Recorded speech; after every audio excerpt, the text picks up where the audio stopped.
16 दिसंबर 2012 दिल्ली। रात के तकरीबन 9:30 बजे थे जब एक नौजवान लड़की अपने दोस्त के साथ सिनेमा हॉल से एक मूवी देखकर घर वापस लौट रही थी। रास्ते में वो एक बस में सवार हुई, पर उन्हें ये बात नहीं पता थी कि ये सफर उनकी जिंदगी का आखिरी सफर बन जाएगा। ये बस एक निजी बस थी। इस बस के अंदर जैसे ही ये दोनों सवार हुए, उसके अंदर ड्राइवर के अलावा 5 और अफराद बैठे थे। मामूल के मुताबिक बस रवां-दवां हो गई, लेकिन आहिस्ता आहिस्ता उस बस में बैठे हुए लोगों ने उस लड़के और लड़की दोनों के साथ बदतमीजी शुरू कर दी थी, और वो बदतमीजी आहिस्ता आहिस्ता संगीन होती चली गई। वो सब के सब आदमी नशे में धुत थे। ये बस बिल्कुल खाली थी। अपने रास्ते पर गामजन किसी स्टॉप पर ना रुकी। जब इन दोनों ने मामला देखा कि बहुत संगीन होता जा रहा है, उन्होंने शोर मचाना शुरू कर दिया। लेकिन उस लड़के को उन 6 के 6 आदमी ने झपट लिया और इतना मारा, मार मार के उस लड़के को लहूलुहान कर दिया और उसको सीट के पिछले हिस्से में फेंक दिया। अब बारी थी ज्योति की। ज्योति जो बचाव के लिए हाथ पैर चला रही थी, वो नशे में इतना धुत थे कि उन्हें उसके जुल्म का अंदाजा तक ना हो रहा था। वो उस लड़की पर इस कदर तशद्दुद कर रहे थे, उसको भयानक से भयानक सजा दे रहे थे। उसकी चीखें चलते हुए रोड पर किसी को सुनाई ना दे रही थी।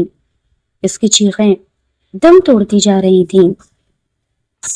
अपनी हैवानियत और दरिंदगी पूरी कर लेने के बाद इन आदमियों ने उस बेचारी लड़की को, जिसकी उम्र महज 23 साल थी, और उसका दोस्त, दोनों को बस से बाहर एक सुनसान मकाम पर बस से निकालकर फेंक दिया।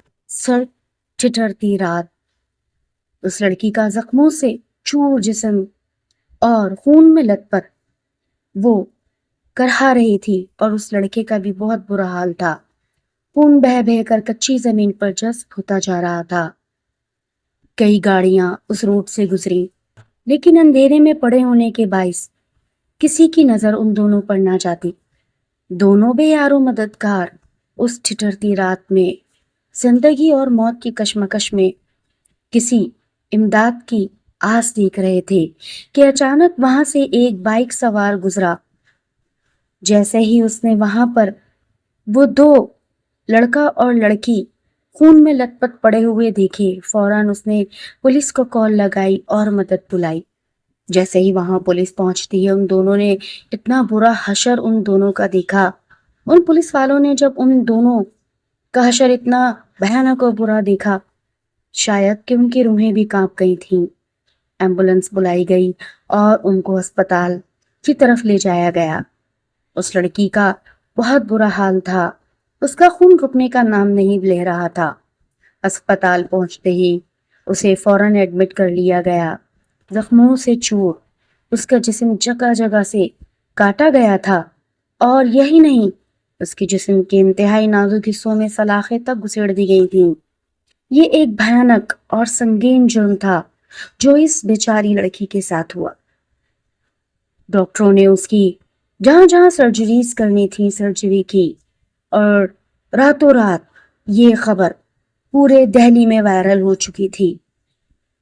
एक इंतहाई जुर्म, संगीन जुर्म में 6 अफराद मुलव्विस पाए गए, और वो बस, उस बस ने तो इन दोनों को फेंककर शायद इनके ऊपर बस तक चढ़ा दी थी ताकि वो इसको एक्सीडेंट का रूप दे सके, लेकिन शायद उनकी अभी जिंदगी बाकी थी। वो लड़की जख्मों से चूर जब होश में आई तो उसके मुंह पर सिर्फ यही अल्फाज थे कि उनको भी आग लगाती जाए और मैं अब जिंदा नहीं रहना चाहती। खासे इलाज के बावजूद भी वो जिंदगी की ताब ना ला सकी और उन भयानक जख्मों को अपने सीने में समेटे इस दुनिया को खैरबाद कह गई। जब ये केस पुलिस स्टेशन में गया और वहां की इंस्पेक्टर ने जब خوب اس کی انویسٹیگیشن کی. اب معاملہ اور سنگین ہو چکا تھا.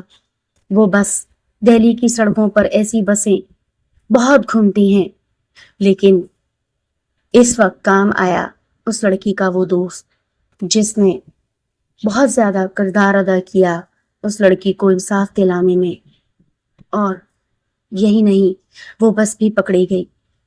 پولیس والوں نے جب وہاں چھاپا مارا، بس ڈرائیور کو وہاں سے نکال لیا گیا. پھر ایک ایک کر کے وہ 5 افراد بھی پکڑے گئے. ان میں ایک نابالغ لڑکا تھا جس کی عمر خاصی کم تھی. اس نے ہی سب سے زیادہ اس کے جسم میں وہ سلاخیں گھسیڑی تھی. یہ نشوں میں اتنا چور تھے کہ انہیں احساس تک نہیں تھا کہ یہ جو حیوانیت کا کھیل کھیل رہے ہیں یہ قدرت کی مار سے نہیں بچیں گے. جب ان کا کیس عدالت پہنچا، جج نے ان چاروں کو جو سزا سنائی وہ ان کو کیفے کردار تک پہنچانے کے لیے انتہائی کم تھی. اور وہ لڑکا، اسے تو سمجھو قدرت نے ہی بچا ہی لیا تھا. وہ اپنے عمر کے کم ہونے کے وجہ سے دوسری عدالت میں اس کا کیس چلا اور وہ وہاں شفٹ ہو گیا. سن 2020 جب اس لڑکی کا کیس عدالت میں اختتام کو پہنچا اور ان چاروں کو پھانسی ہوئی، یہ وہ وقت تھا جب اس لڑکی کی روح کو سکون ملا ہوگا، جب یہ چاروں مجرم کیفے کردار کو پہنچے ہوں گے. پوری دہلی کی عوام سڑکوں پر تھی اس لڑکی کے حق اور انصاف کے لیے.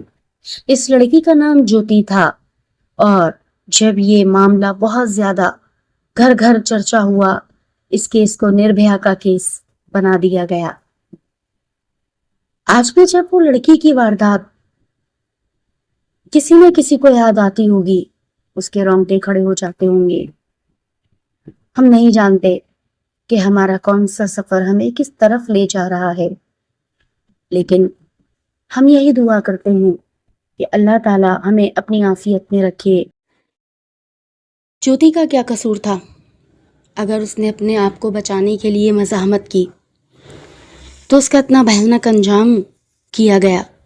اس کو جگہ جگہ دانتوں سے کاٹا گیا اور یہی دانت کے سیمپل ان کو پکڑوانے میں، ان حیوانوں کو پکڑوانے میں کام آ سکے. دہلی کی پولیس آرام سے نہ بیٹھی تھی. عوام انتہائی اشتعال انگیز ہو چکی تھی.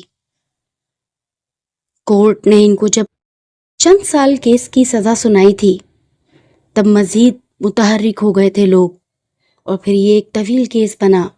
تاریخوں پہ تاریخ، تاریخوں پر تاریخیں دی گئیں. بہرحال انجام ان کا پھانسی ہی تھا.